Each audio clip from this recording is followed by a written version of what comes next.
Limitations to the United Nations' role in global unity. Unifying global societies. I do not think that the UN would unite the world anytime soon. The zenith of power for this organization was right after 1945, when everyone was tired of war and was willing to make compromises in order to push forward for a more peaceful coexistence. However, the organization was soon shown to be weak and unable to influence major geopolitical players. It became increasingly evident that not all members of the UN are equal. Votes can be bought and sold, and some countries are not free to voice their opinions without significant ramifications from those countries they depend on. The United Nations was unable to stop wars in Iraq, Libya, Syria, and now Ukraine. Moreover, in all of these cases, the countries that started wars either ignored the organization or used it to their own benefit. Sovereignty versus collective benefits, a necessary compromise?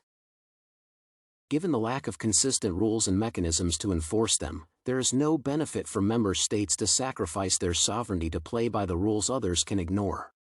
The only tangible benefits would be the participation of various restoration projects under the United Nations, but those are only relevant for countries whose sovereignty is insignificant in the first place, and who have nothing to lose. Political, social, and economic impacts.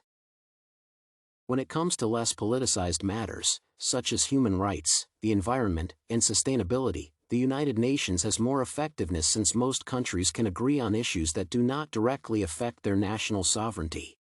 The United Nations Development Programme, UNDP, goals are, for the most part, laudable. No poverty, zero hunger, good education, responsible consumption, and so on, is what every government would want for its people. The ramifications of intergovernmental organizations getting involved in these areas are positive. At the same time, when it comes to specific areas of the economy, such as energy, clean production, human rights, and climate action, the issues are much more contested. Developing nations do not have the capacity to swiftly change to green technologies without ruining their economy. Influence on the economy and human rights could be seen as an affront to the ability of individual nations to deal with their internal issues on their own.